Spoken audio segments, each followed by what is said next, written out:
Nandito ang pamangkin ko. Sabi ko na nga ba, dito siya itinago ng mga aswang. Ay, Diyos ko po. Nandito ng mga aswang. Kailangan ko munang magtago. Matibay ang katawan ng batang ito at sigurado akong mapapalakas niya ang lahi ng mga gabunan. Ang nanay ng bata, Kap. Ito sa kulungan, patay na. Ang mabuti pa, pagpira-pirasuhin mo na ang kanyang katawan. Kuhanin mo ang puso at magsagawa ng ritual para tawagin ang pangalan ng mga mabubuting elemento.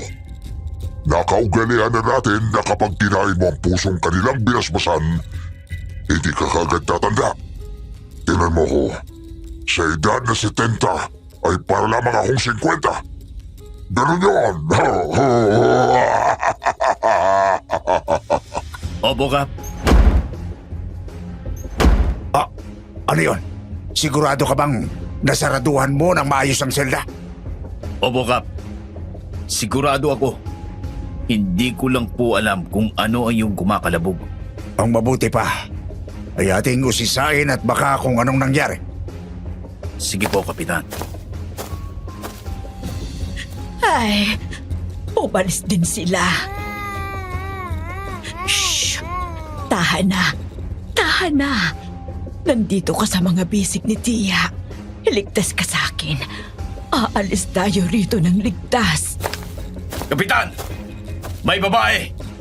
Kinuha ang sanggol! Abuli siya at siguraduhin mong hindi makakatakas. Hindi ka makakaligtas sa akin kapag naabutan kita! Hindi! Hindi! Ang pamangkin ko!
Totoo ang aswang. Hindi ito basta malikmata lang o gawa-gawa ng ilusyon. Marami sa kanila ang naninirahan sa lugar na maaaring hindi pa natin napupuntahan o kaya naman ang iba ay ating nakakasalamuha. Hindi lang natin namamalayan na aswang pala sila dahil kaya rin nilang mamuhay bilang tao at iyon ang nakakatakot dahil minsan ay nililinlang lang nila tayo. Malalaman niyo sa aking kwento kung paano ang pag-akit ko sa isang lalaki ay nagdala sa amin ng nanay ko sa kamay ng mga aswang. Sinadya kong ibahin ang pangalan ng mga tao at lugar na sangkot sa aking kwento. Anumang pagkakapareho ay hindi sinasadya at nagkataon lamang. Uumpisahan ko ang kwento sa isang paulit-ulit na tagpo sa bahay naming mag-ina. Ang walang katapusang pagsasagutan at pagsisigawan. Nina! Nina, gumising ka na! Anong oras na? Ma'am, inaantok pa ako. 5 minutes. He! Anong 5 minutes? 9:00 na? Tingnan mo nga naman ang batang to. Oh. Baka nakakalimutan mong may interview ka sa trabaho ng 10:30 a.m. 2 trabaho na pinakawalan mo dahil palagi kang late. Hindi mo na dapat palampasin ang trabahong to dahil tumatanda ka na. Sige ka, kapag di ka pa bumangon dyan, ako mismong kakaladkad sa'yo palabas ng kwarto. Ma'am! Ang OA naman. Babangon ako, okay? Gusto ko lang ng ekstrang pahinga dahil masakit ang ulo ko. Paano hindi sasakit ang ulo mo uminom ka kagabi? Anong oras ka natapos? 2:00 ng madaling araw? Binuhat ka na nga ni Jonah para lang makauwi sa bahay dahil kung hindi, baka kung saan kalsada ka pulutin. Ikaw talaga iinom-inom ng marami, hindi naman kaya? Kesa naman sa'yo kapag nalalasing kung saang-saang bahay ng lalaki pinupulot. At least ako, umuuwi pa ako ng bahay. Aba, excuse me nga? Ang pinag-uusapan natin ay yung issue mo. Hindi mo dapat bigla-bigla na lang isisingit ang tungkol sa nakaraan ko. Diyos, saka matagal na yon. Nagbago na ako, no? Ah, talaga ba, ma'am? Nagbago ka na? Siguraduhin mo lang, ha? Aba, ibang klase kanina, ha? Ginigising lang kita dahil malilate ka na sa interview, ang dami mo nang nasabi. Bakit? Kasi natatakot kang pag-usapan ng tungkol sa nakaraan mo? Kasi hanggang ngayon, hindi mo pa rin nababago. Tama ba ako, ma'am? Abot ang batang to. Wala ka ng respeto sa akin, ah! Hindi ako sumagot at agad na tumalikod. Panay ang aking pag-irap. Hindi niya alam na nakamasid ako sa kilos niya at alam kong pagkukunwari lang ang lahat ng ipinapakita niya sa akin na nagbago na siya. Hindi ako umattend sa interview. Gusto kong lalo siyang madismaya at mapagtanto na ako ang pinakamatindi niyang karma. Sa kabila nito, nilihim ko ang lahat kay Dad. Ang mga kalokohan ko at ang mga pagtataksil sa kanya ng nanay ko na hindi niya alam. Kumusta naman yung interview mo doon sa pinapasukan mong trabaho? Hindi ka ba nahirapan? Maayos naman po, Dad. Kabisado ko pa rin ang mga sasabihin sa mga tanong nila sa akin. Mabuti kung ganon. Ibig sabihin, nakapasa ang anak ko. Hindi ba? Opo, Dad. Nakapasa ako. Yes! Ang galing-galing naman ang anak ko. Sabi ko na nga, be, sa pagkakataong ito, ay makakapasa ka na. Sigurado akong tuwang-tuwa rin ang nanay mo. Siya nga pala, anak. Magpapadala ko ng pera sa nanay mo. Yung pambayad niyo sa renta. Nung nakaraan kasi, pinadalahan ko siya pero ang sabi niya kinulang kasi siya, mayroon siyang binili. Hindi po, Dad. Sa akin mo na lang po ipadala. Oh, bakit anak? Huwag kang mag-alala. Magpapadala rin ako ng bukod na pera sa'yo. Isasabay ko na sa pagpapadala ng pera sa nanay mo. Kasi di ba, natanggap ka sa trabaho. Alam kong kailangan mong bumili ng mga bagong gamit, kagaya ng damit, sapatos at makeup. Kahit na, Dad. Sa akin mo pa rin ipadala.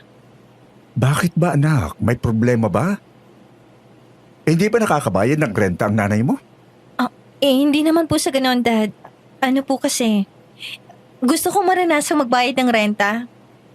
Oo, sige na nga. Pero sasabihin ko pa rin sa nanay mo na nagpadala na ako ng pambayad sa renta, ha? Hindi na po. Gusto ko po kasi siyang isurprise. Yung bigla na lang niyang malalaman na bayad ng renta ng bahay. Tapos hindi niya na kailangang magbayad. Ay, ikaw talaga anak. O sige na nga. Mabuti na lang talaga at napapayag ko si Dad. Napansin ko kasi na nitong mga nakaraang araw ay hindi na responsableng gumamit ng pera ang nanay ko. 1 buwan kaming hindi nakabayad ng renta at nahuli sa pagbabayad ng kuryente. Aaminin kong marami akong kalokohan, pero pagdating sa mga ganitong bagay ay responsable ako. Matapos ngang maipadala ni Dad ang pera, ay agad akong dumiretso sa landlady. Pero sa pagkakataong iyon ay may iba akong naabutan. Tao po! Tao po! Walang sumagot, Miss Ligaya. Kaya napilitan akong sumilip sa bintana at nagulat ako sa aking nakita. Sa loob ng bahay, sa mismong sala ng aming landlady na si Aling Sita, marami akong nakitang mga itim na kandila. Nasa gitna ang picture ng dalawang babae na magkamuka at tila ba ito'y kanyang dinadasalan. Pero ang nakakapangilabot, nakita ko ang malaking garapon na may lamang bungo ng isang babae. Mayroon din doong mga ilang piraso ng buto. Diyos ko, anong ginagawa niya? Patuloy akong nag-obserba. Naalala ko na albularyo nga pala ang matanda. Si Aling Sita ay taimtim na nagdadasal ng mga salitang hindi ko maunawaan. At habang ginagawa niya yun, biglang nanindig ang aking balahibo. At tila lumakas ang hangin sa aking kinaroroonan. Mga ilang sandali lang ay nakita ko na may aninong itim na lumitaw sa likuran niya. Bukas nga pala ang third eye ko. Ang aninong ito ay yumayakap sa kanyang katawan at sa pagkakataong iyon, lalong lumakas ang kanyang pagdadasal. Hindi ko na kinayang nakikita kaya naman. Sino yun? Natigilan ng matanda sa kanyang ginagawa at napaharap sa aking kinaroroonan. Tila ba natuklaw ako ng ahas sa aking kinatatayuan kaya naman hindi ako makagalaw. Tumigil ang malakas na hangin at nawala ang anino. Si Aling Sita naman ay lumapit sa akin. Mabalasik ang mukha nito. Anong ginagawa mo rito ng ganitong oras? 5:00 na. Hindi po ba hanggang 6:00 ay pwede kayong puntahan sa bahay? Nagpatawag ako ng pulong nung isang araw. Nandun ang nanay mo. Ang sabi ko sa araw na ito, walang pupunta sa bahay. Ano bang kailangan mo? Magbabayad po ng renta. Masyado pang maaga para magbayad ng renta. Sa Lunes pa ako maniningil. Busy po kasi ako sa Lunes. Nandyan ang nanay mo. Hindi po alam ni ma'am na ako magbabayad ng renta ngayon. Ano bang problema sa nanay mo, ha? Hindi na nga siya nagbabayad ng renta at ilang beses ko nang pinagbibigyan. Aling Sita, 1 beses lang po na hindi nakabayad ng rentang nanay ko. Pasensya na po. 5 buwan, Nina! Po? 5 buwan hindi nagbayad ng rentang nanay mo. Pero sa kabila doon, pinagbigyan ko siya ng paulit-ulit. Kumusta na bang nanay mo? Anong nangyayari sa kanya? Bakit parang hirap na hirap siyang maghawak ng pera? May mahalagang bagay ba siyang pinagkakagastusan o baka naman? Ako na pong humihingi ng pasensya sa nanay ko, Aling Sita. Hayaan niyo po. Isasabay ko na rin sa Lunes yung 5 buwan na hindi namin nabayaran. Pangako yan. Huwag na. Yung ngayong buwan na lang ang bayaran mo. Maraming buwan nang nakalipas, iha. Nakaraos na ako ron. Ang gawin mo na lang ngayon, kausapin mo ang nanay mo at kung may ginagawa siyang hindi tama, paalalahanan mo siya. At sana lang din ay huwag kang sumunod sa yapak niya, ha? Parang hinaplos ang puso ko sa sinabi ni Aling Sita. Medyo nahihiwagaan ako sa kanya dahil sa mga kakaiba niyang ginagawa. Pero ramdam ko ang malasakit niya sa aming mag-ina. Nagmadali akong umuwi ng bahay para kausapin ang nanay ko tungkol doon. Pero nag-init ang dugo ko sa naabutan ko. Pagsilip ko pa lang ng bintana. Buti dumating ka. Miss na kita eh. Dito ka na lang ha? Teka, may kasamang lalaki ang bruwa. Gagawa na nga lang ng kalandian sa loob ng kwarto niya. Hindi pa isinara ng mabuti ang pinto. Tingnan mo nga naman.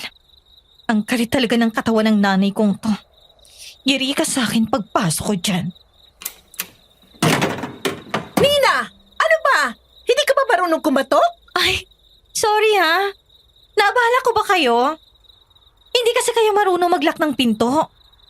Maglalandian na nga lang kayo, magpapahuli pa talaga. Pasensya na ha. Privacy nyo nga pala pero pumasok ako ng walang kaano-ano. Ang babastos nyo kasi dito sa pamamahay na to. Lalo ka na, ma'am. Talaga bang hindi mo na mapigil ang pagiging makatay ng pagkababae mo? At nagawa mong magpakamot sa iba? Anak, Magpapaliwanag ako. Anong klaseng paliwanag? Na hindi mo na mapigil ang kating nararamdaman mo? Kaya kung kani-kanino ka nagpapakamot? Dahil wala si Dad at malayo? Kaya kung sino-sinong lalaking isinasama mo sa bahay? Ano bang klaseng paliwanag ang gusto mong marinig ko, ha, Ma'am? Nina naman, pagbigyan mo na ako magsalita. Pakiusap. Hindi mo alam ang sitwasyon ko ngayon. Eh, ano ang ipapaliwanag mo? Hanggang kailan ako magtitiis na pakinggan ang mga walang kwenta mong dahilan na hindi rin naman napagtakpan ng kalandian mo? Nina, tama na. Yan! Diyan ka magaling ang magpaawa. Pagkatapos ng lahat, gusto mo, ikaw pa rin ang lalabas na biktima. Anak, buntis ako at si Cardo ang ama. Ano? Anong kalokohan yan? 39 ka na, Ma'am. Hindi ka na mabubuntis. Ito ang pruweba. Positive. Ibig sabihin, totoong buntis ako. Tsaka hindi pa ako menopause kaya mabubuntis pa ako, Nina. So, yung lalaki na yan ang ama ng anak mo? Ng kapatid mo. Siya ang tatay ng kapatid mo. Alam mo na kung anong tiniis ko nang ipanganak ka. Mag-isa kitang binuhay dahil tinakasan ako ng tatay mo. Ayoko na mangyari yon ngayon.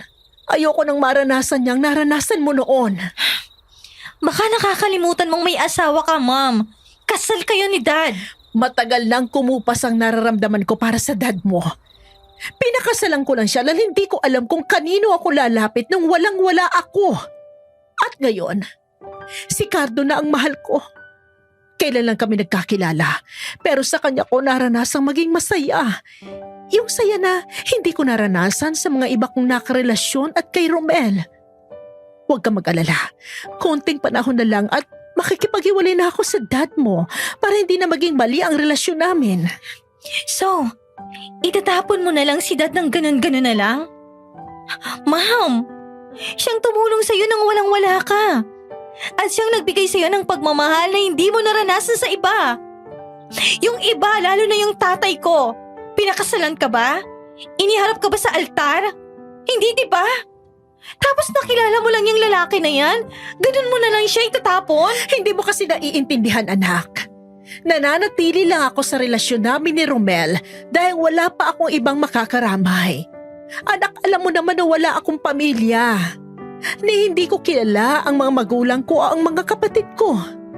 Lumaki lang ako sa ampunan at kung hindi dahil kay Aling Sita, hindi ako magkakaroon ng bahay. Matagal lang wasak ang buhay ko, anak, at yun ang hindi mo naiintindihan. Gusto ko rin naman ang maging masaya at sigurado ako magiging masaya ako sa piling niya. So, ginamit mo lang si Dad, ganun ba? Ilang beses ko bang uulitin sa'yo na hindi mo naiintindihan, Nina? Wala kang karapatang magsalita laban sa akin kung hindi mo ko pinakikinggan. Tsaka sino ka ba, ha? Ang taas-taas ng boses mo sa akin para hindi mo ako ina. Tandaan mo na nagpapakaina ako sa'yo kahit hindi ako perpekto. At kung magsasalita ka, siguraduhin mo na hindi mo ginagawa ang mga ginagawa ko. Kung ganon, mas mabuti pang hindi kita naging ina. Aalis na ako sa pamamahay na ito. Wala nang nagawa si Mom nang umalis ako sa bahay. Kinonta ko si Dad. Hindi ko siya tunay na ama pero nagbabaka sakali ako na kupkupin niya ako. Pero hindi ko na siya makontak. Marahil dahil sa ginawa ni Mom. Nakituloy ako sa bahay ng best friend kong si Jonah. Sa pagkakataong iyon, nagpakalasing ako. Walang araw na hindi ako nalalasing sa bar at umuuwing halos wala ng malay sa bahay ng kaibigan ko. Kung kani-kaninong lalaki ako sumisiping at hindi ako nagpursiging humanap ng trabaho. Mabuti na lang at may kaya ang best friend ko. Siya ang gumagastos sa akin pero isang araw, naubos na rin ang kanyang pasensya. Tama na yan, Nina. Ano ba, Bes? Hindi pa ubos yung alak na iniinom ko eh. Ang mahal-mahal niyan. Sige ka. Sa'yo din naman galing ang pinambibili nito eh. Kahit na, sobrang wasted ka na, no? Alam kong galit ka sa nanay mo at gusto mo lang ilabas ang emosyon mo pero sobrang lang ginagawa mo sa sarili mo. Umiinom ka nang wala man lang laman ng tiyan mo tapos hindi ka man lang nagpapahinga sa alak. Tapos isa pa, nag-iingat ka ba, ha? Araw-araw na lang kung sino-sinong lalaki nakakasama mo. Masama lang ang loob ko sa nanay ko. Pero ayoko mabuntis. Ayoko magsilang ng isa na namang bata na magdudusa sa mundong ito. You know that, Bes? Pero pwede kang magkasakit sa ginagawa mo, Nina. Kapag nagkasakit ka ba, sa tingin mo, magbabagong nanay mo? Akala mo, totoong nakakatulong ginagawa mo. Umayos ka nga, Bes. Tara na, umuwi na tayo. Nagsasawa na sa'yo mga staff nitong bar dahil araw-araw ka na lang nandito, nakakaloka. Isa na lang, Bes, please. Isa na lang. Pagkatapos nito, uuwi na ako. Sus, kilala kita, Nina, ha? Yang isa mong yan, mamaya pa matatapos yan. Alam na kita, no? Isa na lang, promise. Tapos uuwi na ako. Tara na, Nina. Huwag na matigas ang ulo. Bilisan na natin. Ay, bitawan mo nga ako. Aray! Parang ang sirang plaka, Bes. Nag-aalala lang ako sa'yo dahil panay ang inom mo. Sa akin ka tumutuloy ngayon kaya responsibilidad kita. Eh, hindi na ako tutuloy sa'yo. Ganun lang kasimple yun. Thank you, ha. Kasi ikaw ang nagbibigay ng pera sa akin ngayon. Pero tandaan mo, wala kang karapatang kontrolin ang buhay ko. Gagawin ko kung anong gusto ko. Ganon? Hindi gawin mo. Inaalala lang kita, ikaw pang galit. Pwes, kung ayaw mo ng malasakit ko, ay di wag. Uuwi na ako. Bahala sa buhay mo. Para na nga akong sirang plaka, Miss Ligaya. Pagkaalis ni Jonah, umorder pa ako ng 3 boteng alak. Nagsasayaw habang umiinom at kung sino-sinong lalaki ang hinihila para makipaglandian.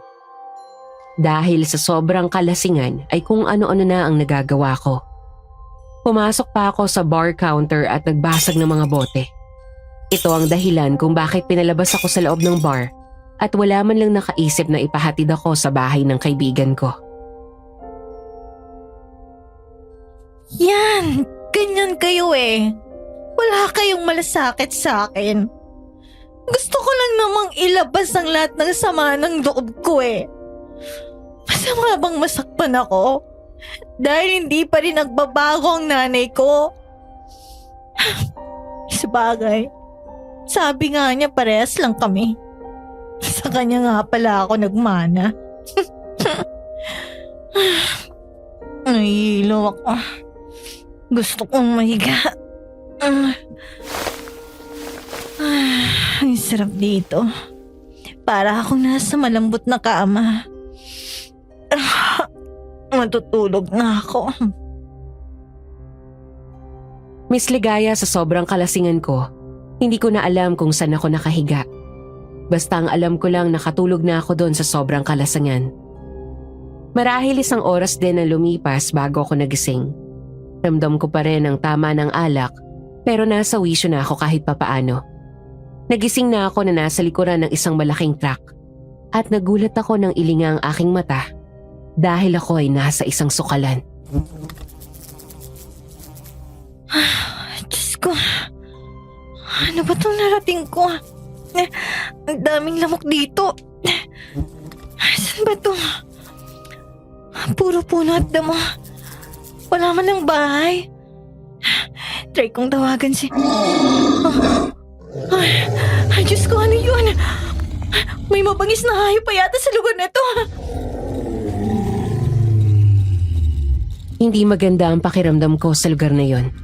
Agad akong bumaba sa likod ng truck at nag-usisa. Yung una kong pinuntahan ay ang driver's seat. Tiningnan ko kung nandun ang driver ng truck pero walang tao doon. Hindi naman ako makapasok dahil nakalakang pinto. Chinek ko rin ang cellphone ko pero walang signal. Wala na akong nagawa kundi ang maglakad. At sa aking paglalakad... Hindi ko alam ang lugar na ito. Hindi ko alam kung saan ako dadaan. Ang sakit-sakit mo ng ulo ko. Teka, may lalaki doon. Baka pwede ko siyang pagtanungan. Lalapitan ko siya. Kuya? Kuya, excuse me po. Kuya? Ay, suplado. Anong kailangan mo?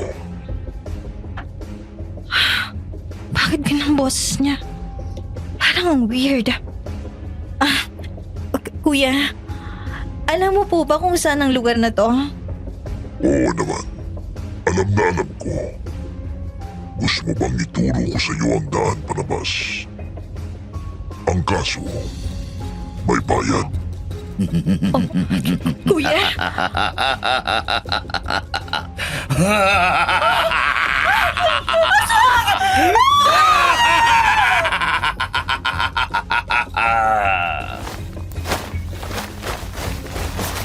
Ganun na lang naging reaksyon ko pagkakita sa itsura ng lalaki. Itim ang kulay ng kanyang balat. Puti ang buhok. Mahaba ang mga kuko. Nakaluwa ang mata at kakaiba ang hugis ng ilong at bibig. Halos hindi ako makagalaw sa sobrang takot. Sinubukan kong umatras pero nawalan ako ng balanse. Kaya naman hindi na ako makapalagpa ng tuluyan nang lumapit siya sa akin. Ang tagal kitang minatyagan. Pero sa pagkakataong ito, ikaw na mismo ang lumapit sa akin. Binubuo ko pa ang plano ko kung paano ka makukuha. Pero nandito ka na ngayon at hindi ko na palalampasin pa ang pagkakataong ito. Anong gagawin mo sa akin? Paiinitin ko ang ating dahil.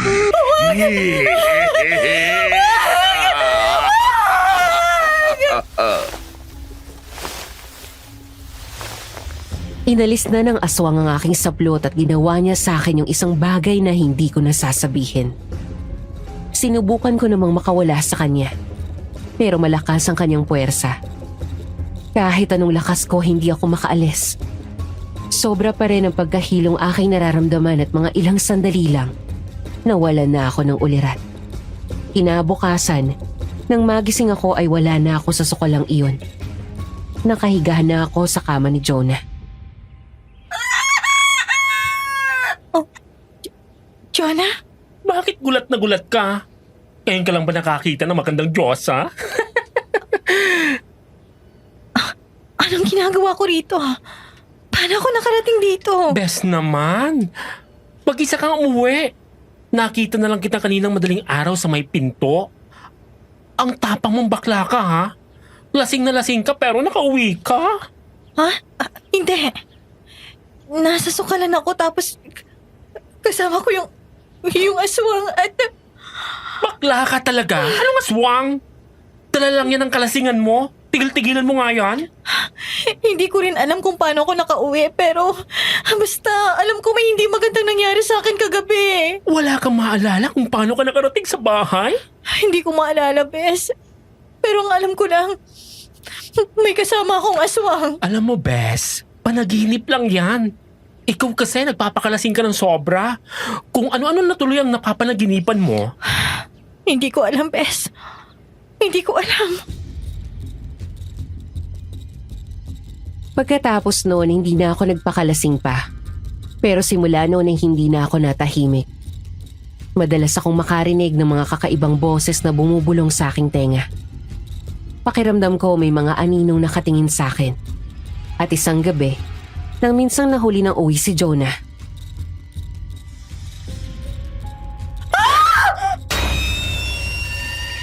Habang nakahiga ako ay nakita ko mula sa bintana ang figura ng isang nilalang. Kagaya ng nilalang na nakita ko noong gabing nalasing ako. Pulang-pula ang mga mata nito at nakatingin sa akin na may pagnanasa at sabik na sabik. Tumayo ako mula sa pagkakahiga pero parang may humahatak sa aking pa at hindi ako makatayo. Nanlamig na ako sa pawis. Halos mabingi na rin ang aking tenga dahil sa walang tigil na pag-angil ng nilalang. Diyos ko, huwag niyo ako pababayaan. Nagsimula ng kumilos ang aswang. Inuga nito ang panara ng bintana at nagbabalak ng pumasok. Lalo akong nangilabot. Natakot at pinagpawisan ako ng malamig. Palakas na rin ang palakas ang kanyang angil. Mas lumalalim. Mas nagigig nakakatakot. Diyos ko po. Diyos ko, tulungan niyo po ako. Pagkasambit ko noon ay narinig ko ang malakas na pagkatok sa pinto. Hindi ako tumayo para pagbuksan yon dahil natakot ako na baka kung ano pa ang makita ko. Pero sa awa ng Diyos, si Jonah ang pumasok. Nawala na rin ang nilalang sa may bintana. Bes, ano ba? Bakit ka sumisigaw? Kakauwi ko lang. May aswang sa bintana. Siya yung aswang na nakita ko nung gabing nalasing ako. Wala naman Patulog ka na kasi. Anong oras na Kakapuyat mo yan kaya kung ano-anong tumatakbo sa isip mo. Hindi ako makatulog. Kasi may mga naririnig akong boses. Marami sila. At parang halimaw. Tapos yun nga, may nakita kong aswang sa bintana. Hindi ko na alam kung ano nangyayari sa akin. Magbagong buhay ka na kaya, bakla. Baka sinisingil ka na sa mga kasalanan mo, no? Nababalo na yata ako. Simula noon ay umiwas na talaga ako sa alak o kape para makatulog lang ako sa gabi. Uminom na rin ako ng sleeping pills pero puro nakakatakot naman ang aking panaginip. Kahit ganoon nagpatuloy pa rin ang mga nakakatakot kong karanasan.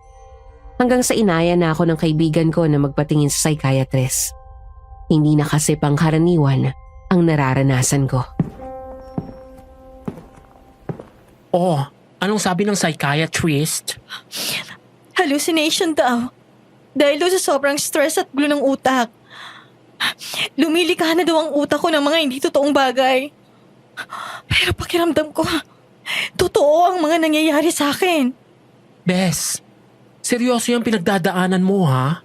Pakiramdam mo ay totoo kasi yung mga iniisip mo ay kumokontrol sa'yo. Hindi. Sigurado ako na totoo ang lahat ng yon. Pinagsamantalan ako ng isang aswang at palagi siyang nagpapakita sa akin. Kaya rin siguro may mga nakikita akong anino dahil binabantayan niya ako. Siya rin siguro ang dahilan kung bakit may mga naririnig ako mga kakaibang boses. Ay nako, Bes. May iniresetang gamot sa'yo, di ba? Ang mabuti pa, inumin mo ang mga gamot na yan para matigil ng paglikha ng utak mo ng mga kung ano-anong senaryo, di ba? Siguro. Ay, may tao. Teka lang, Bes ha. Pagbuksan ko lang. Sige, Bes. Nagmadaling tinungo ni Jonah ang pinto para pagbuksan ng bisita. Pagbalik niya, nagulat ako dahil kasama niya ang lalaki ni Mom na si Cardo. May mga dala itong plastic na may lamang grocery. Bes! May bisita ka. Gusto ka raw niyang makausap kasi pinapunta siya ng mamo rito. Maiwan ko muna kayong dalawa ha. Baka kasi importante pag-uusapan niyo. Sige. Doon muna ako sa kwarto. Anong sadya mo? Pinadala ng mami mo itong mga grocery. Nag-aalala kasi siya na baka kasi hindi ka na nakakakain ng maayos. Binili niya lahat ng mga paborito mong pagkain. Ako na lang ang pinapunta niya kasi alam niyang baka raw ayaw mo siyang makita. Talaga ba? Hindi yan ugali ni Mom. Pera ang ibinibigay niya sa akin sa halip na grocery. Galing ba yan kay Mom o sa'yo? Kasi nagpapalakas ka sa akin at sinusubukan mong kuhanin ang loob ko. Sigurado ko, galing ito sa mami mo. Okay. Thank you. Pero pakiuwi mo na lang yan. Ayos lang ako rito. Ayoko munang makarinig ng kahit ano kay Mom at lalo na sa'yo. Huwag ka ring umasa na matatanggap kita bilang tatay. Teka, ano? Napansin ko kasi na nakatitig siya sa akin. Hindi sa aking mukha kundi sa aking tiyan. Napansin ko rin na iba ang ekspresyon ng mukha ni Cardo lalo na ang kanyang mga mata. Parang baliktad ang refleksyon ng kanyang mga mata. Hindi ko alam pero parang bigla akong nakaramdam ng kakaiba. Kaya natigilan na rin ako hanggang sa siya na mismo ang bumasag sa katahimikan sa pagitan naming dalawa. Kung hindi mo matatanggap itong mga dala ko, sabihin ko na lang sa mama mo. Nasa maayos ka namang kalagayan. Alis na ako. Hindi na ako nakapagsalita hanggang sa umalis siya. Parang may kakaiba. Parang may kahulugan ng paraan ng pagtitig niya sa aking tiyan. Sa pagkakataong iyon, nahiwagaan ako sa pagkatao ni Cardo. May bagay sa kanya na hindi ko maipaliwanag. Nang sumunod na araw, palagi na akong nahihilo at nasusuka. Hanggang sa nagpa-check up ako sa doktor at nalaman ko ang resulta.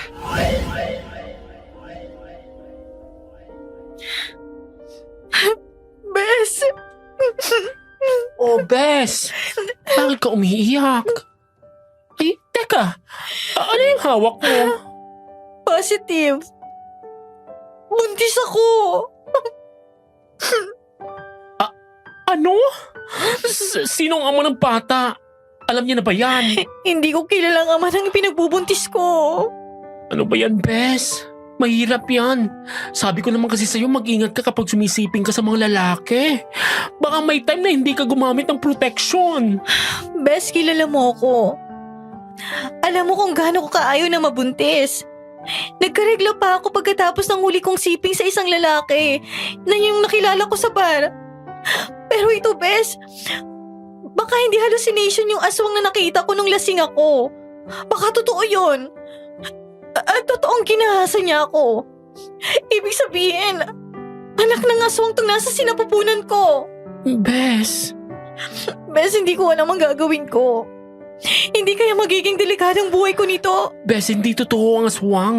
For sure, hindi mo lang natandaan pero may nakasiping kang lalaki na nakalimutan yung gumamit ng protection.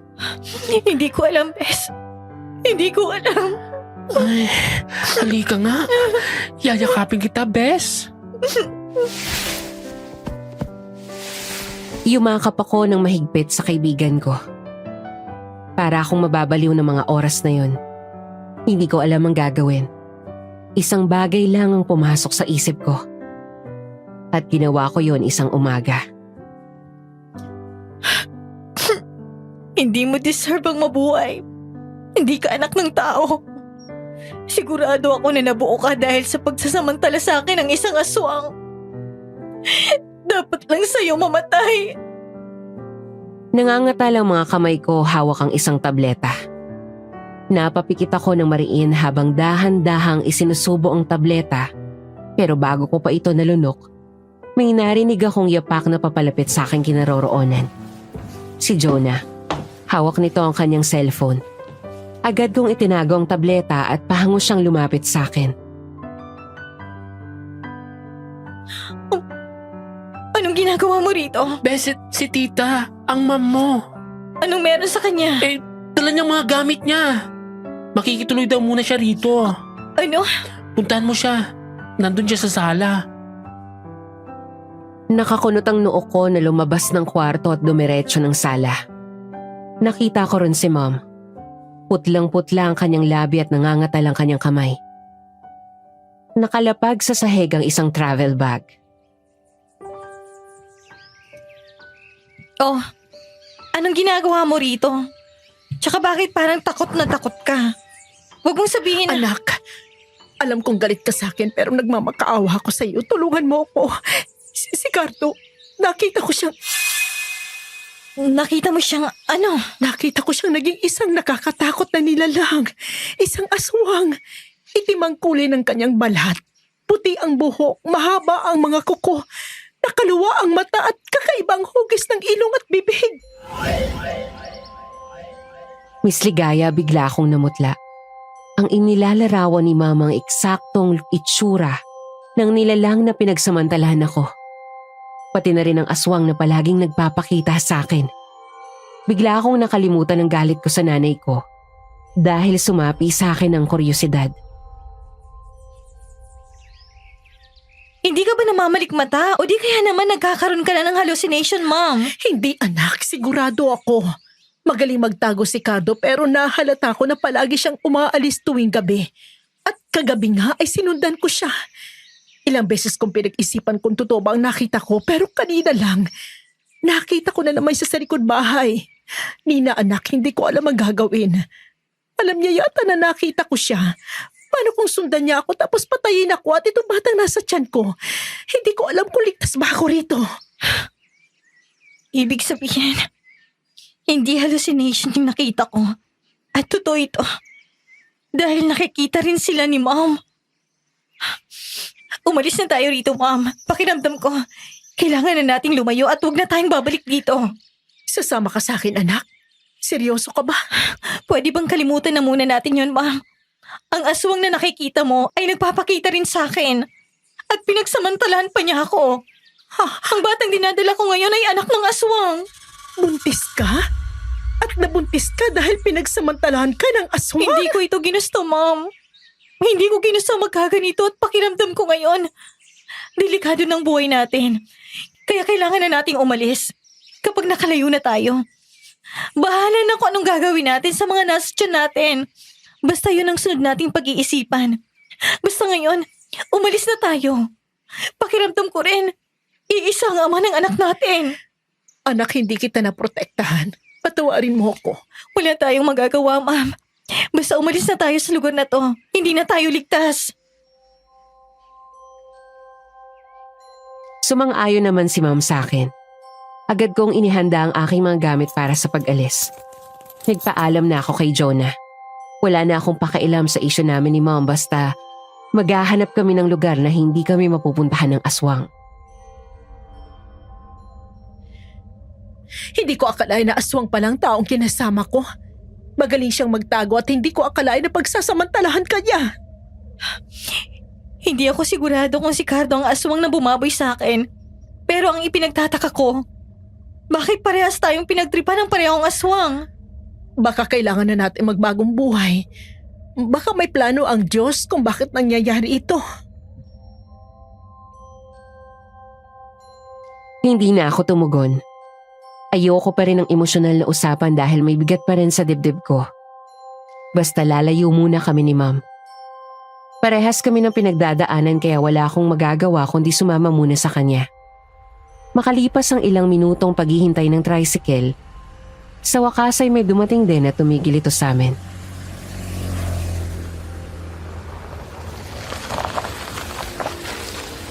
Yan na anak. Sumakay na agad tayo para mabilis tayo makarating. Saan ba tayo pupunta, Ma'am? May kilala ako sa Maynila, anak. Doon muna tayo pansamantala. Sigurado akong hindi tayo mahahanap ng aswang doon. Ikaw nang bahala, Ma'am. Basta gusto ko lang makaalis sa lugar na to. Oo naman, anak. Manong, pahatid na lang sa terminal. Salamat. Hindi nagsalita ang lalaki. Napansin ko rin na ayaw nitong tumingin sa amin. Ang weird pero ayoko namang maghinala. Pero mukhang tama ang pagdududa ko nang idaan kami nito sa liblib na kalsada.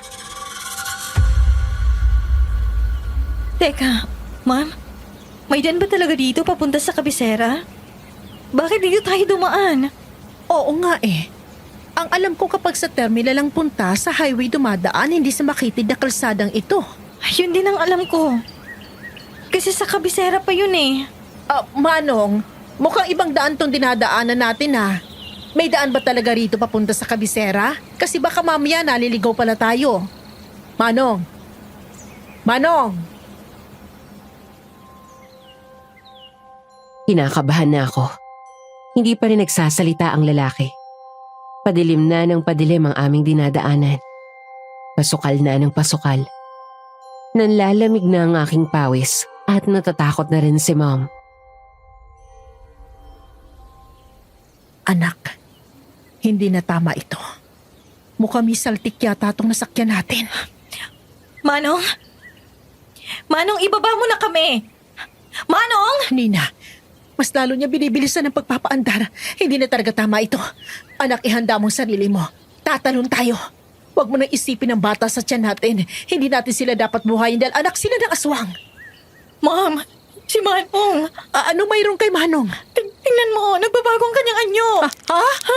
Ma'am!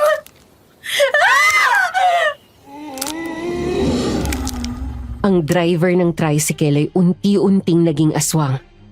Lalo na itong binilisan ng pagpapaandar at sabay kaming nawala ng ulirat ni Mom. Marahil sa sobrang takot at tensyon, nagising na lang kami sa hindi pangkaraniwang lugar.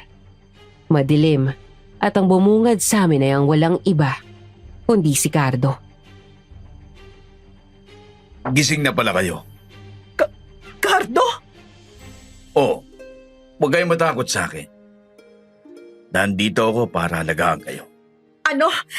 Bakit hindi kami matatakot sa'yo, aswang ka? Hindi ka namin mapagkakatiwalaan. Ipinagluto ko kayo ng sopas. Kainin ninyo yan para lumakas kayo. Umalis na si Cardo pagkaturo ng 2 mangkok ng sopa sa amin. Hindi naman namin yun kinain dahil natatakot kami sa kalagayan namin. May sirang bintana sa dulong bahagi at natatakpan lang ito ng plywood. Sinira namin yun at naisipan naming doon dumaan palabas ng silid. Pero bago yun, kinandaduhan muna namin ang pinto bukod sa kandadong nasa labas para hindi basta makapasok si Cardo.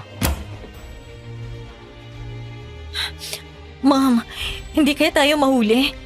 Sigurado akong hindi lang si Cardo ang narito. May inala ako na marami sila. At isa na nga sa kanilang driver na nasakyan natin kanina. Lakasan mo lang ang loob, anak. Kailangan natin tumakas hanggat maaga pa. Sigurado akong dito na magsisimula ang katapusan natin. Hindi pa pwede mangyari yun. Sumang-ayon ako sa sinabi ni Mom.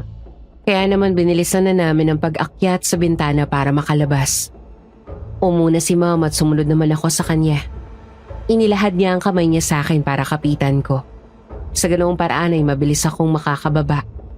Gayunpaman, iaangat ko pa lang ang paa ko ay narinig na namin ang mga yapak papalapit sa silid na kinaroroonan namin. Kaya nagtinginan kaming dalawa. Alam naming si Cardo yon. Anak, bilisan mo. Baka malapit na si Cardo dito. Baka mahuli niya tayo. Ma'am, hindi ako makabilis. Yung damit ko, nasabit sa pako. Tapos nahihirapan akong umakyat. Ay, Diyos ko, ano ba yan? Nina! Carmina! Pagbuksan niyo ako ng pinto! Nina, nasa may pinto na si Cardo. Bilisan mo na. Eto na, ma'am. Nina! Carmina! Ano ba? Hindi pa naman kayo natutulog, di ba? Bakit inyo sinara ang pintuan? Pagkabilang ko ng 3, sisirain ko ang pintuan na ito. 1! Nina, bilisan mo na. Eto na, ma'am. 2! Nina! 3! Okay na, ma'am. Nina!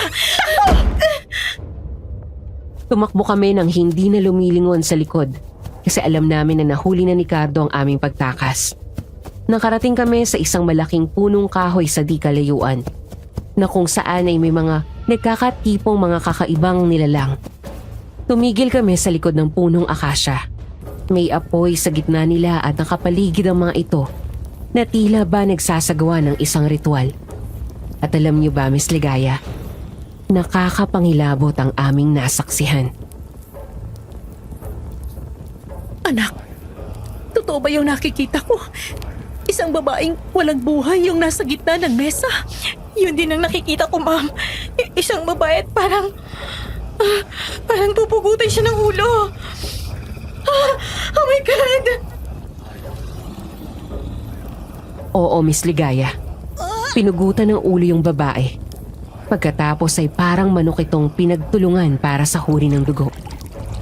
Nagkagulo ang mga nilalang, lalo na nang hinati nila sa gitna ang katawan nito at ang kalahati kanilang tinadtad na parang karne sa handaan. At ang mas lalong nagpanginig sa kalamnan ko. Nang pagmasdan kong mabuti ang mga nilalang, dun ko napagtanto na nakita ko na pala sila noon. Ang mga nilalang na yan, nakita ko na sila. Kalahi sila ni Cardo, anak. Bakit tayong dalawang naisipan nilang biktimahin? Hindi ko alam. Ma'am, may sanggol. Anong gagawin nila sa kanya? Bakit siya itinataas sa gitna ng apoy at tila nire-ritualan nila? May mga nagsasayawan pa sa harap ng sanggol. Hindi na magandang hinala ko, anak. Paano kung kaya pala tayo dinala dito ay dahil tayong isusunod nila? Diyos ko! Kaya umalis na tayo, Nina, hanggat maaga. Ayoko pang mamatay. Gusto ko pang mabuhay, anak. Huwag kang mag-alala, ma'am. Aalis tayo rito ng ligtas. Sa pagkakataong iyon ay muling nabuhay ang malasakit ko sa aking ina na matagal ko nang kinamumuhian. Habang magkahawak ang aming kamay, ay tumayo kami mula sa pagkakaupo at sabay na tumakbo, palayo. Pero hindi pa man kami nakakalabas sa lugar na yon. Anak, may sumusunod sa atin. Talasan mo mabuti ang pakiramdam mo. Subukan kaya nating iligaw. Doon tayo duman sa parting yon, ma'am. Sige, anak, tama yan, naisip mo. Tara dito, ma'am. Sige, susunod na lang ako.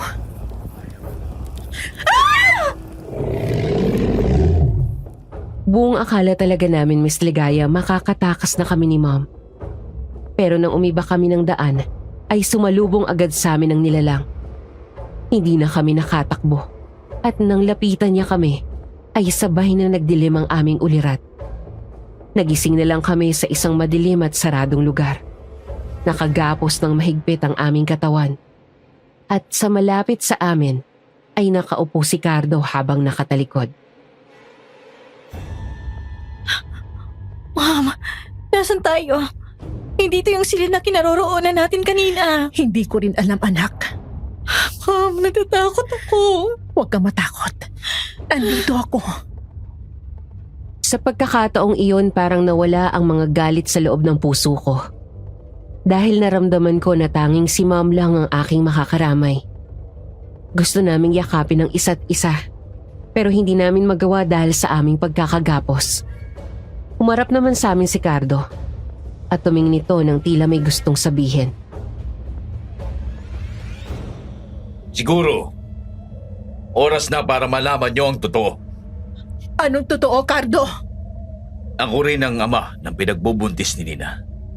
Ibig sabihin, pareho ko kayong binuntis.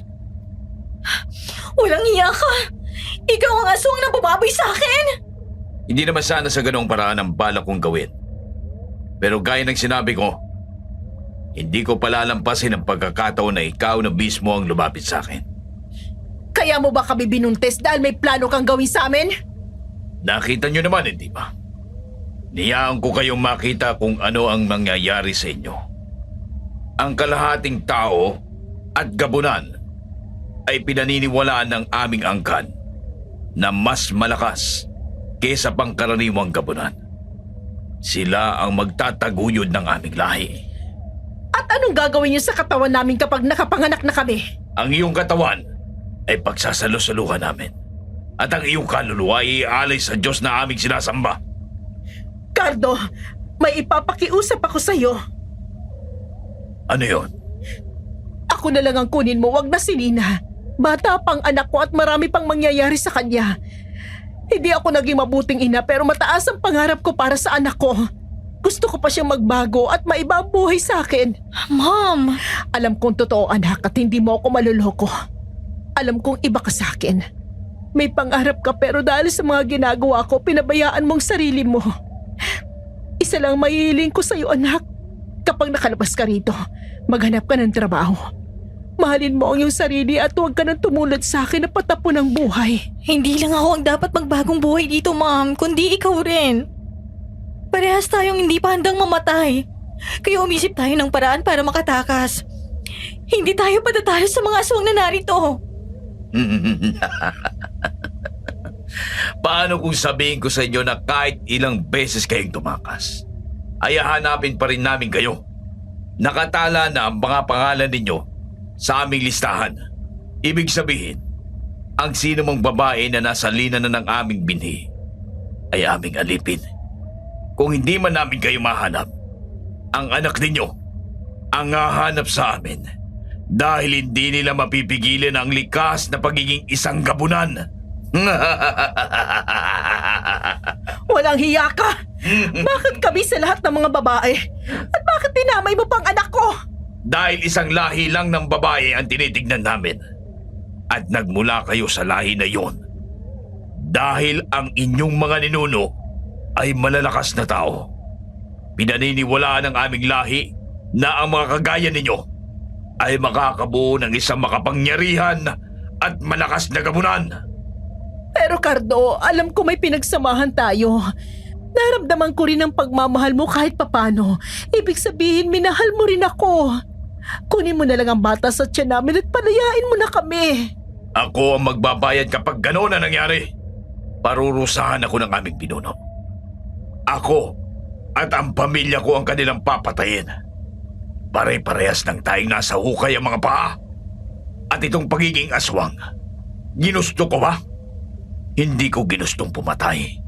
Pero iyon ang aming likas. Magkaibang mundo ang tao at ang aswang. At ang tao ay kasangkapan lang namin. Kung hindi pagkain, pampalakas ng lahi namin. Wala na ba talagang ibang paraan? Wala na. Ihanda nyo na lang ang inyong mga sarili. Sumusunod lang ako sa nakagawa namin. Hindi ko maunawaan ang sinabing iyon ni Cardo. Dahil totoo nga na sadyang magkaiba ang aming mundo. Basta ang alam ko lang, mamamatay kami. Ilang buwan kaming nagtiis sa silid na yon. Walang paraan para makaalis. Inalagaan naman kami ng mabuti dahil gusto nilang magsilang kami ng malusog na sanggol. Mom, tanggap mo na ba? Na ano anak, Nandito na tayo mamamatay. kung may paraan para tumakas, tatakas na tayo. Pero kahit anong gawin natin, nandito pa rin tayo. Baka dito na tayo mamamatay at wala tayong magagawa kung talagang oras na natin, anak. Mom, Oh, ano yun, anak? I'm sorry po sa lahat. Sa mga masasakit na salitang nasabi ko sa iyo. Sa lahat-lahat. Mom, wala akong ibang ginawa kundi ang mga bagay na makakapag-disappoint sa iyo. Iniisip ko kasi na ako ang pinakamalaki mong karma, kaya ako ginagawa yon. Hindi ko na inisip na masasaktan ka sa mga sinasabi ko sa iyo. Humihingi din ako ng sorry sa iyo, anak. Kasi ang dami kong pagkukulang at hindi ko magawang ayusin ang sarili ko. Lumaki kasi akong kulang sa pagmamahal. Hindi ko nakilala kung sino ang nanay at tatay ko. Natagpuan ko na lang ang sarili ko sa bahay ampunan. Kung saan-saan nga ako nakikitira. At kung hindi dahil kay Aling Sita, hindi ako magkakaroon ng sariling bahay. Kahit pa nagbabayad ako ng renta, at least pumapayag siya na hindi ako makabayad minsan. Tapos hindi niya na pinababayaran sa akin. Lumaki akong patapo ng buhay. At kahit sinong taong makilala ko, kahit anong pagmamahalang matanggap ko, may kulang pa rin sa puso ko. Mom, alam kong hindi na tayo magtatagal. Pero pwede ba kitang yakapin? Oo naman, anak. Pwedeng pwede. Halika, imakap ka sa akin. Sa pagkakataong iyon ay niyakap ko si Mom. Iyon din ang unang beses na nakita ko siyang maging mahina dahil sa mga pinagdadaanan niya. Simula noon, mas naging maganda na ang relasyon naming mag-ina. Parang impyerno ang buhay namin sa loob ng silid na yon. Pero sa nalalabing panahon na mayroon kami, sinikap naming maging masaya. Tumagal kami doon ng 9 na buwan. Hanggang sa makapanganak kami. At dito na, magsisimula ang kalbaryo. Bitiwan mo ako! Cardo, bitiwan mo ako! At bitiwan niyo kami ng anak ko! Nakakalimutan ninyo yata kung anong mangyayari sa inyo pagkatapos ninyong manganak. Mamaya, sa kabilugan ng buwan, magsasagawa ng seremonya. At alam nyo na kung anong papel ninyo sa seremonya. Dito na magsisimula ang inyong katapusan. Aray! Bitiwan mo ako! Huwag mo akong igapos!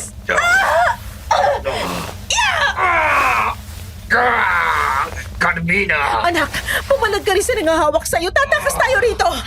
Tanggapin na lang natin ang kapalaran natin, Mom. Anak, hindi pwede. Dapat mabuhay tayo. Lalo ka na.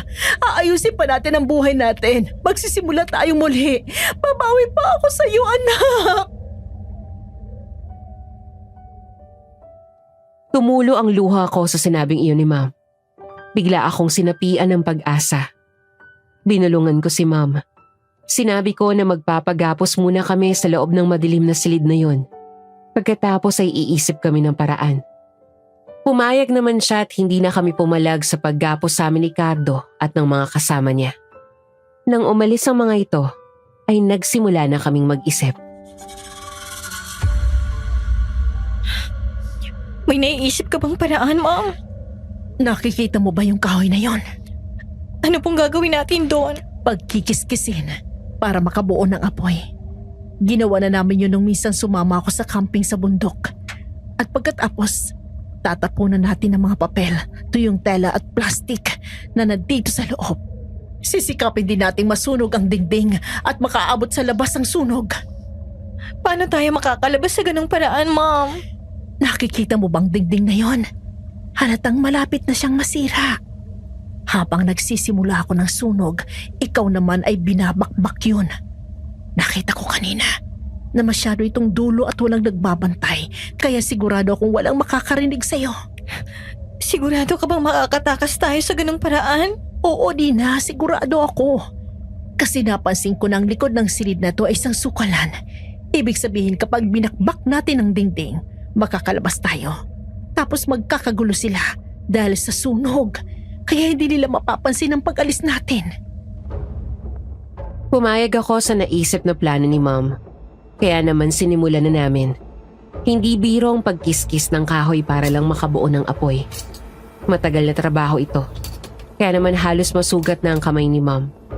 Ako naman ay nahirapan din sa pagbakbak ng dingding. Sa kabuuan, inabot kami ng 1.5 oras bago namin ito natapos. Okay na to, Ma'am. Okay na rin ito, anak. Mamaya, kakalat ng apoy hanggang sa labas. Makakatakas na tayo, Mom. Oo, Dina. Kumapit ka lang na mahigpit sa kamay ko. Huwag kang bibitaw. Akong bahala sa'yo, anak. Hindi kita pababayaan. Opo, Ma'am. Kumapit ako ng mahigpit kay Mom. Iyon ang unang pagkakataon na na-appreciate ko ang pagiging ina niya sa akin. Tumakas kami sa lugar na yun. Ramdam namin sa likuran ng pagkakagulo ng mga aswang dahil sa sunog. Gabi na noon kaya madilim na sa labas, pero pinilit naming makita ang daan. Tiniis ang mga dawag at siit na humahampas sa mukha namin. Ang akala namin ligtas na kami. Pero Nina, talasan mong mabuti ang pakiramdam mo. May aswang. Anong gagawin natin? Saan tayo dadaan? Baka ibalik ulit tayo sa silid na yon. Tapos katapusan na natin mamayang kabilungan ng buwan. Shhh! Anak, kumalma ka. Makakaligtas tayo rito. Tandaan mo yan. Kapit ka lang sa akin. tumango lang ako sa sinabi ni Mom at kumapit ng mahigpit sa kanyang kamay. Mas lumakas naman ang yapak ng nilalang kaya naman mas binilisan namin ang kilos. At sa di inaasahang pagkakataon, Mom! Anak! Nahulog ang paa ko sa maliit na butas sa lupa. Kumapit ka sa akin, Mami. Hilahin kita dyan. 1, 2, 3. Anak, huwag mo na akong hilahin dito. Umalis ka na. Mom, hindi. Hindi kita pwedeng iwanan dito. Malapit ng nilalang. Nina, umalis ka na hanggat hindi pa tayo naabutan. Parang awa mo na. Hindi, Mom, hindi. Sabay tayo nga alis dito. pinilit kong hilahin si Mom mula sa butas pero kahit anong gawin ko, ay hindi ito maalis. Tuluyan na kaming inabutan ng aswang. Dumamba ito ng malakas sa lupa at halos matumba ako sa lakas ng puwersa. Lumapit ang aswang kay Mom at saka binuhat ito at binagsak sa lupa. Pagkatapos ay lumapit ito sa akin. Sinakal ang aking leeg at inihagis ako sa damuhan.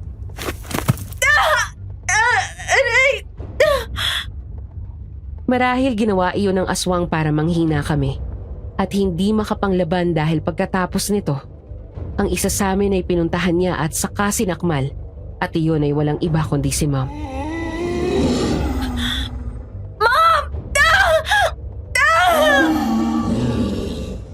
Pinilit kong tumayo kahit sobrang sakit ng katawan ko. At panay ang aking panghihina dahil nakikita ko na paulit-ulit na inaatake ng aswang ang aking ina. Hindi ko maigalaw ng maayos ang aking katawan, kaya nawawalan na ako ng pag-asa. Pero sa isang iglap,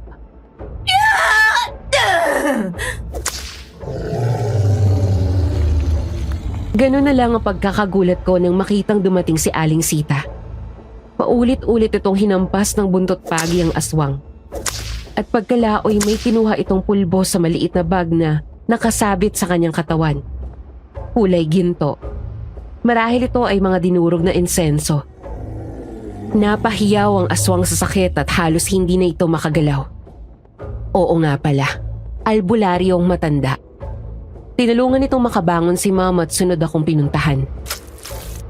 Iha, sa tingin ko ay marami pang aswang ang nag-aabang sa inyo. Umalis na tayo habang nanghihina pa ang mga aswang na ito. Opo.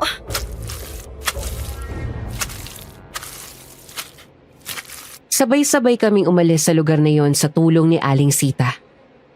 Nang makarating kami sa kalsada, ay napausal na lang kami ng pasasalamat. May tricycle na rin na nag-aabang sa amin doon.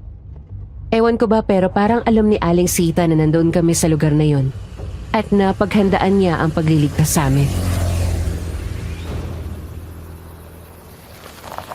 Sumakay na kayo sa tricycle mga iha. Dadalhin kayo ng driver sa ospital. Huwag niyo nang problemahin ang pambayad. Ako nang bahala doon. Kami lang po. Paano kayo, Aling Sita? Babalik pa ako doon. Kikitain ko lang yung mga kaibigan kong inkanto. Papatulong ako sa kanila na gayahin ang itsura nyo para hindi kayo hanapin ng mga aswang. Pagkatapos, umalis na kayo sa lugar na ito at magpakalayo-layo na kayo. Huwag na kayong babalik. Pakiusap. Hindi na ako nakapagsalita pa dahil agad na umalis na si Aling Sita. Dinala kami ng driver sa ospital at nagpagaling doon ng ilang araw. Pagkatapos pumunta kami sa Maynila at nakitira sa kakilala ni Ma'am. At doon nagsimula ang bagong buhay. Malayo sa mga aswang. Tuluyan nang naging maayos ang relasyon naming mag-ina. At naging maayos na rin ang aming buhay. Ma'am! Oh, anak, dahan-dahan sa pagtakbo. Baka madapa ka. May good news kasi ako sa iyo, kaya excited ako. O ano ba yung good news mo? Mukhang goods na goods yan ha. Ma'am, natanggap ako dun sa kumpanyang inaplayan ko. Talaga anak? Good news nga yan. Kailan ka magsisimula? Next week na agad, Ma'am. Kaya kailangan ko mag-prepare ng bonggang-bongga. Excited na ako. Ako rin anak. May good news ako sa'yo. Ano yun, Ma'am? Na-promote akong manager sa salon na pinagtatrabahuhan ko. Good news talaga yun, Ma'am. Lalaki ng sahod mo at makakapagpaganda ka ba ng bonggang-bongga? Ano, Ma'am? Anong gusto mo? Tequila or hard drink? We deserve a chill night kasi parehas tayong sinuwerte ngayong araw. No anak. Pupunta tayo sa simbahan para magpasalamat sa lahat ng blessing ng Panginoon sa atin. Oo nga pala. Let's G, Ma'am! O diba, talagang bagong buhay na kami ni Mom. Ibang-iba na sa dati. Hindi na rin maririnig sa amin ang sigawan o kaya ay sisihan. Hindi na rin namin malilimutan ang pagliligtas sa amin ni Aling Sita. Siya ang dahilan kung bakit nagkaroon kami ng pangalawang pagkakataon para makapagsimulang muli. Kaya nagdesisyon kaming bumisita sa kanya makalipas ang ilang taon. Bakit pa kayo pumarito? Hindi ba sabi ko, huwag na kayong babalik. Delikado na ang buhay ninyo dito. Baka nakakalimutan nyo. Aling Sita, utang na loob namin ang buhay namin sa'yo. Tapos di man lang namin kayo napasalamatan. Hindi rin naman kami magtatagal dito. Gusto ko lang namin mabisita. Nako, huwag nyo nang isipin yon. Mas mahalaga ang buhay ninyo. Alam kong maayos na ang buhay ninyo sa kung saan kayo pumunta. Huwag nyo nang hayaan na mahanap pa kayo ng mga aswang. Aling Sita, bakit niyo po kami niligtas? Hindi niyo naman po kami kaano-ano. Sa totoo nga lang marami kaming utang sa'yo na di pa nabayaran. Yung mga renta na hindi niya sinisingil.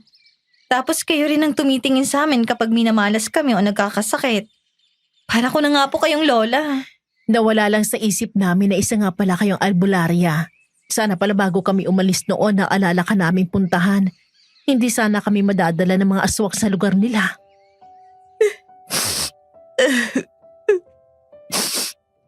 Ano Sita, bakit po kayo umiiyak? Pamangkin kita, Carmina. At apo ko si Nina. Ang kapatid ko, ang nanay mo, Carmina. Nabiktima rin siya ng mga aswang. At sa awa ng Diyos, nailigtas kita noong sanggol ka, kaya buhay ka pa rin hanggang ngayon. Ibig sabihin, ang ama ko po ay isang aswang? Hindi siya aswang. Ang nanay mo ay may kakambal, pero sa kasamaang palad, Bigla na lang siyang nawala at hindi na namin siya nakita. Buntis din ang nanay mo noong mga panahong yun at napagkamala ng aswang na siya ang kakambal niya. Ang tatay mo'y namatay. 4 na buwan ka pa lang nang ipinagbubuntis. Kaya po pala, alam mo na ang mga mangyayari sa amin? Oo, ganun na nga. At pinilit kong mailigtas ang buhay ni Carmina nung sanggol pa lang siya. Kaya hindi ako papayag na siya ang sunod na biktimahin ng aswang. Nung nawala na ako ng balita sa inyo, alam ko nang may mali. Gusto kitang pigilang sumama sa kardo na yun, pero baka naman isipin mo nang hihimasok ako. Binantayan na lang kita, kaso wala akong kaalam-alam na kainina ka pala noon dumiretso. Nahiya po kasi ako magpakita sa inyo. Sa dami ng aking utang kaya hindi po ako sa inyo dumiretso. Patawarin mo lang ako, pamangkin ko. Kung hindi ka agad ako nagpaalam sa iyo at iniwan kita sa ampunan. Natakot lang kasi ako na makita ka ng maswang kapag nasa akin ka. Nang dahil sa ginawa ko, naging patapon na ang buhay mo. Huwag niyo na pong iyong isipin, Tia Sita. Grabe po naging sakripisyo niyo sa akin at naiintindihan ko na kung bakit iniwan niyo ako sa ampunan. Sinayang ko ang lahat ng yun. Hindi ako nabuhay ng maayos kaya ngayon, hindi ko na po sasayangin ng buhay na ilang beses niyong isinalba. Pipilitin ko nang ayusin ang aking sarili. Yan ang gusto kong mangyari, Carmina. Hindi pa huli ang lahat. Ipagpatuloy mo lang na ayusin mo ng sarili mo para sa iyo at para sa anak mo. Hindi natin dapat sinasayang ang buhay na meron tayo. Dapat mabuhay tayo sa tamang landas. Maraming salamat po, Tia Sita. Maraming salamat po, Lola Sita. Matagal ko nang pinapangarap na marinig yan. Parito nga kayo. Yayakapin ko kayong dalawa. Pagkatapos ng tagpong iyon, nagtuloy-tuloy na ang aming pagbabagong buhay. Itinigil na niya ang pakikipagkita sa kung sino-sinong lalaki at nag-focus na lang siya sa pagtatrabaho. Ako naman ay nag-focus na lang din sa aking naging trabaho at hindi na rin ako nakikipagkita sa kung sino-sinong lalaki. Lumalim ang samahan naming mag-ina at hindi na ito kagaya ng dati. Sinubukan kong i-contact si Dad pero nalaman ko na may bago na tong girlfriend. Sa wakas napunta na rin siya sa isang babae na mamahalin siya at hindi lolokohin. Napakabuti niyang tao kaya hindi niya deserve ang masaktan. Habang buhay ko na lang ipagpapasalamat ang pagganap niya bilang aking ama kahit hindi ko siya kadugo. Nakipag-anal na rin siya kay Mom kaya tuluyan ng natuldukan ang kanilang pagsasama. Kami naman ay nabuhay ng maayos at hindi na kami kailanman natagpuan ng mga aswang. Sa ngayon po ay may sarili na rin akong pamilya at mayroon ding maliit na negosyo ang Mom na kapapanaw lamang nung nakaraang taon dahil sa sakit niyang breast cancer. Bago siya pumanaw natupad niyang lahat ng pangarap niya at naayos na rin niya ng tuluyan ang kanyang sarili. Ito marahil ang dahilan kung bakit nanumbalik sa akin ang mga alaalang ito na naisipan kong iliham sa inyong channel. Gusto ko ring sariwain ang lahat. Sa kwento namin ng nanay ko, bukod sa nakakakilabot naming encounter sa mga aswang, may isang bagay din akong natutunan na hinding-hindi ko makakalimutan. Hindi tayo dapat nagpapaalipin sa masakit na nakaraan. Hindi ito ang dapat maging basehan kung paano tayo mabubuhay sa kasalukuyan. Sa halip, ito dapat ang ginagawang inspirasyon para mabuhay at magpatuloy. Isa pa, piliin natin ang tamang landas, anuman ang nangyari. Hanggang dito na lang ang aking kwento at maraming salamat po. Nagmamahal, Nina.